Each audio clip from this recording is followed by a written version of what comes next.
Hi Cancer! Welcome po sa ating channel at ito ay inyong Daily Gabay Tarot Reading for December 22, 2024. Please be reminded kung naka-resonate kayo, comment down. Kung hindi kayo naka-resonate, ibigay niyo po sa iba kasi general reading po ito. This is for you Cancer ngayong December 22, 2024.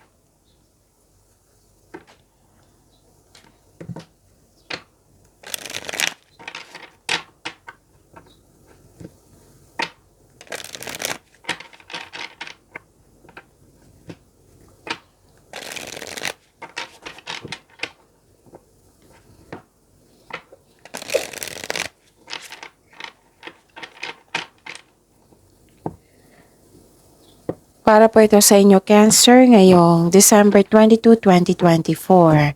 Maraming salamat po sa inyong patuloy na suporta at maraming salamat din po sa mga hindi nag-skip ng ads. Gamitin ang reading na ito bilang gabay lamang sa mga hindi pa nag-subscribe. Subscribe na po kayo at click bell notification para malaman nyo na may bago tayong video. Para sa mga gusto magpa-reading pa, may lumabas dyan sa screen nyo ngayon. Panoorin nyo po sundin ng instruction. Calling the attention sa mga suki ko dito na Cancer, open na po ang inyong monthly Gabay Tarot reading for December 2024. May 6 months from now reading tayo at love life reading po. So message me, Cancer, for schedule. Maraming salamat po. Spirits Guide, mga ganap po para kay Cancer ngayong December 22, 2024. I need 3 cards po.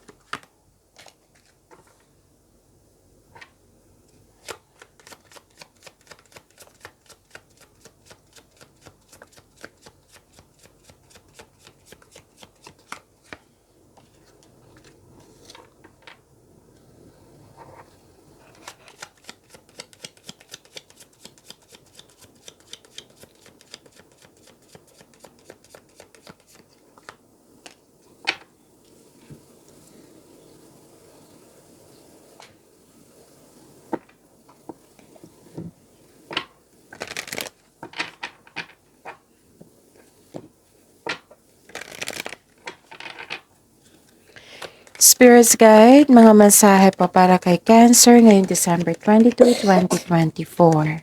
I need 2 cards po.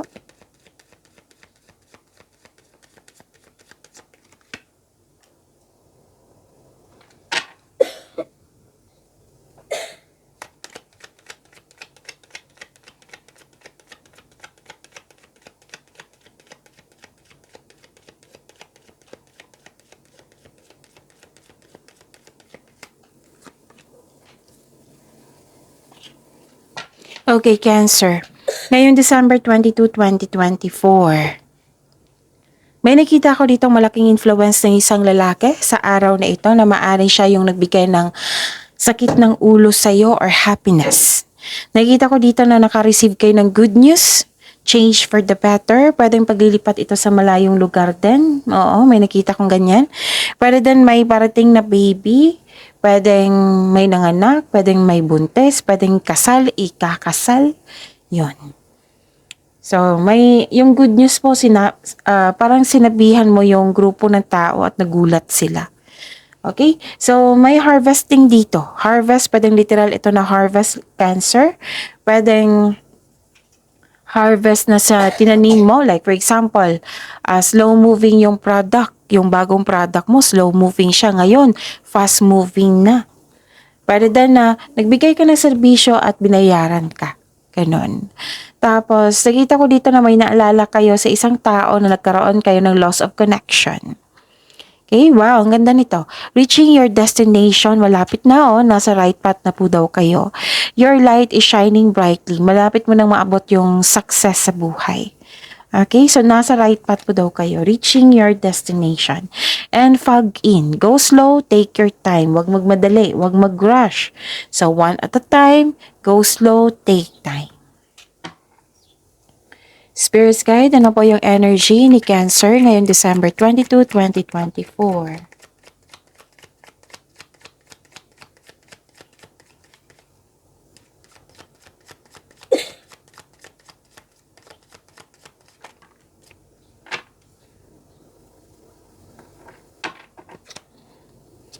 The clarification of this card po.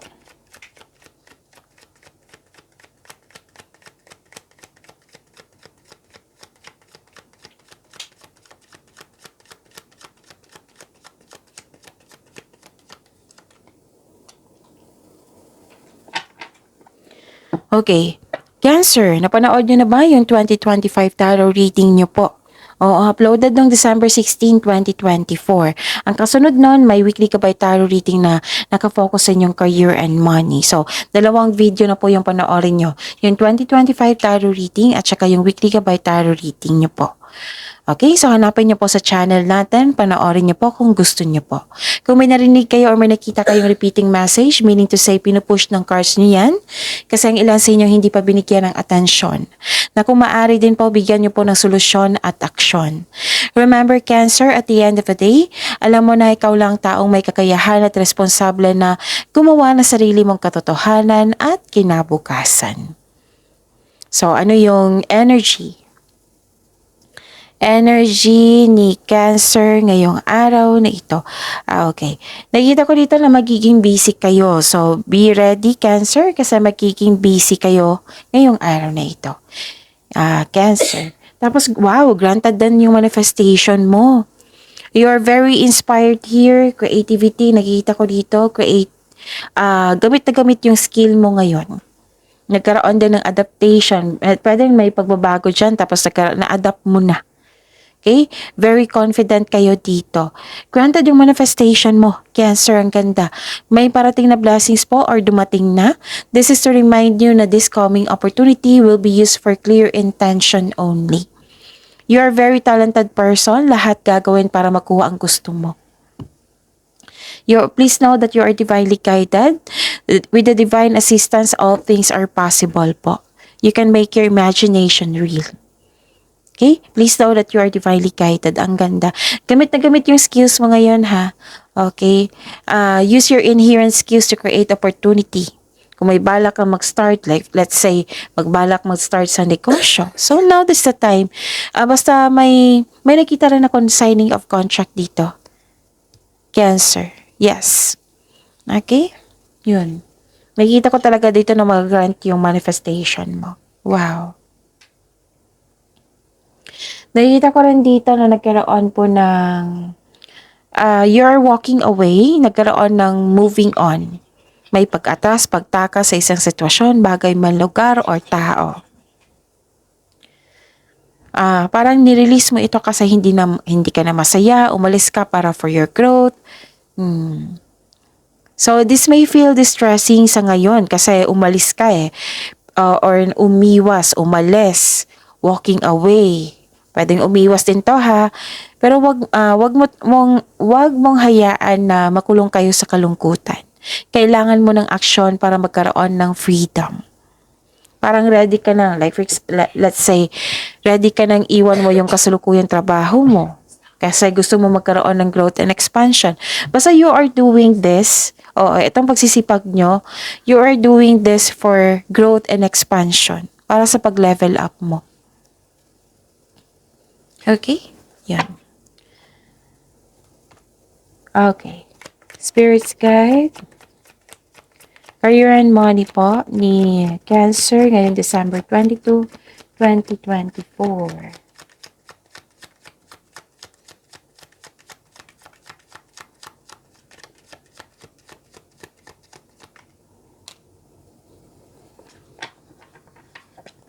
And the clarification po.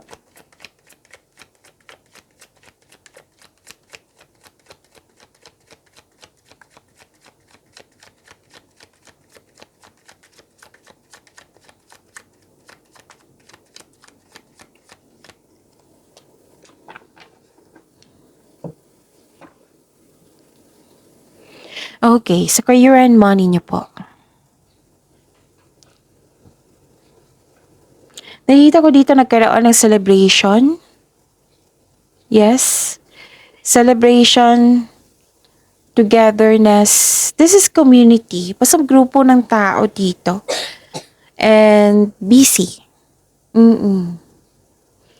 Okay. May pagdiriwang na may uko sa'yo. Spend time and celebrate by people who uplift and inspires you. This is a celebration card. So it's time to have fun and focus on spending time with your friends and family. This is also means a stress reliever. Celebrating with good friends or family is what you need most right now. May ganap na groupings or collaboration sa trabaho mo or sa negosyo mo. Itong mga taong ito ay buong suporta sa iyo. Maari din family mo ito.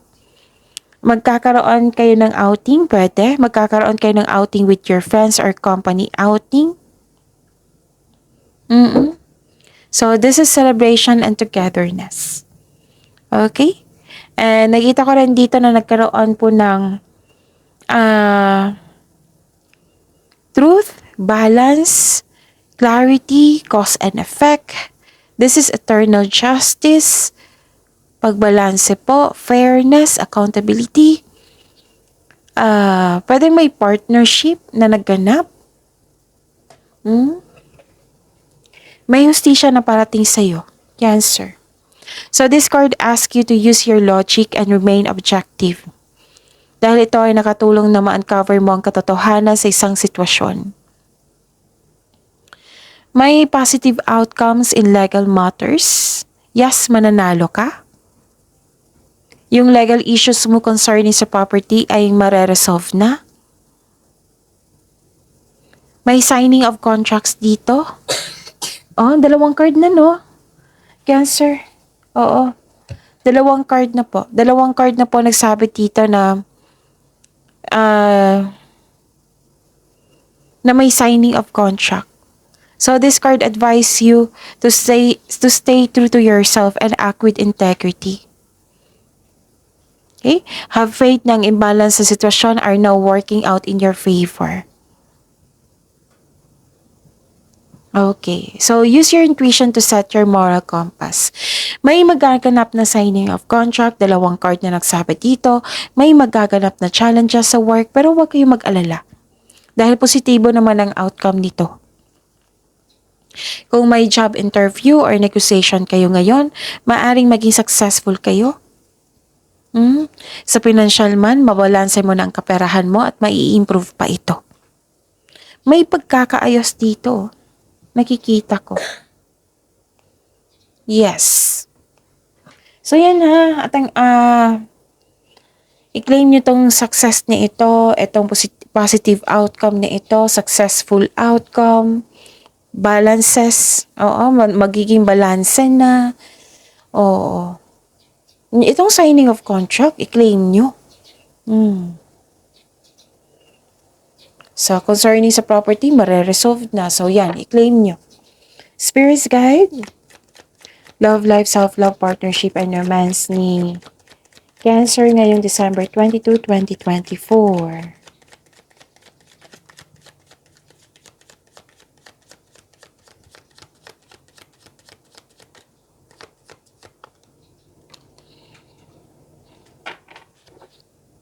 Ay, meron pa. The clarification of this card po.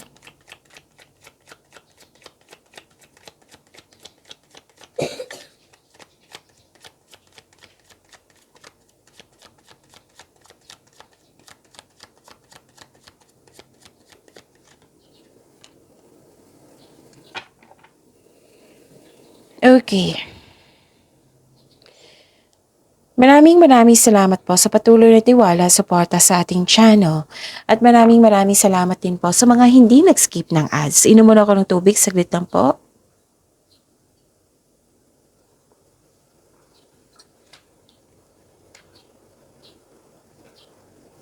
Okay. Nakita ko dito nagkaroon ng disappointed ka dito sa isang tao, Cancer.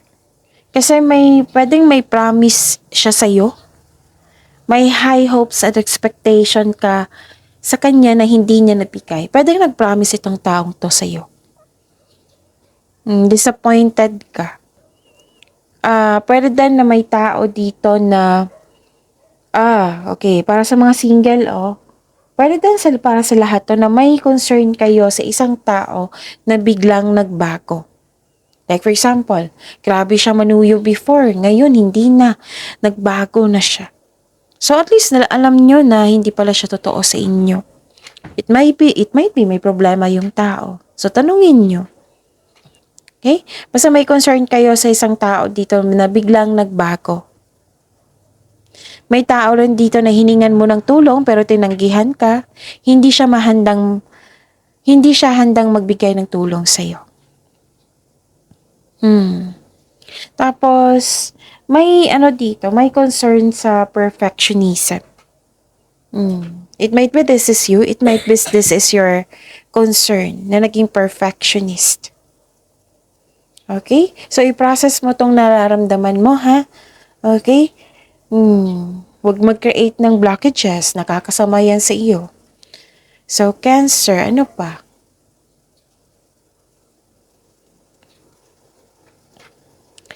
Nakita ko dito na nagkaroon ng moving on from challenges. Okay? Moving on from challenges. You are now focused on mind healing instead of suffering. Lumalayo ka or umiiwas ka sa taong toxic.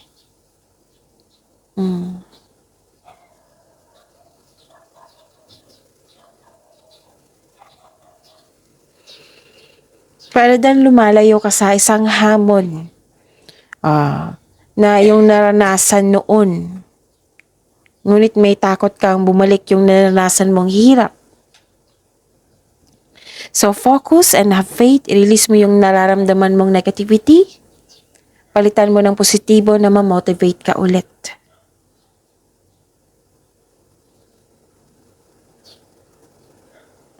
Okay? So you are now focused on mind healing instead of suffering. Ano pa?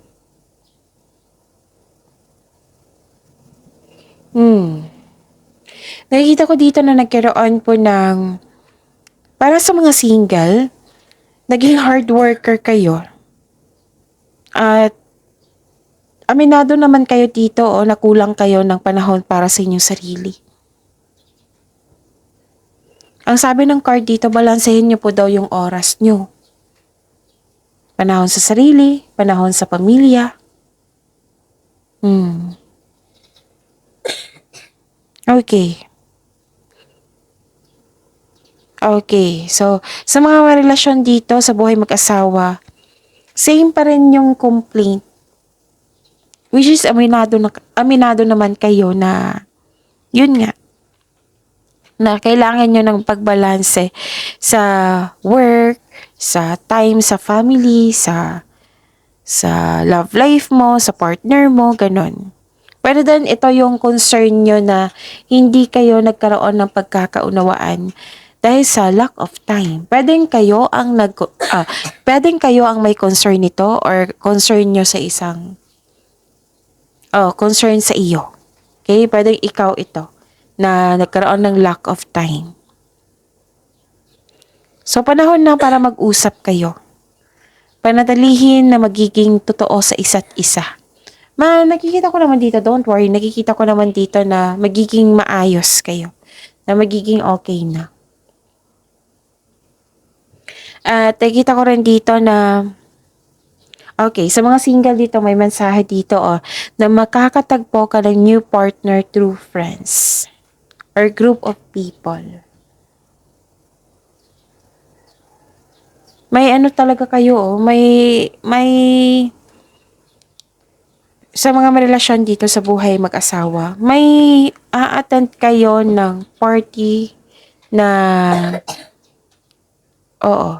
party, pwedeng Christmas party, pwedeng monthsary, anniversary, pwedeng achievement na na-fulfill.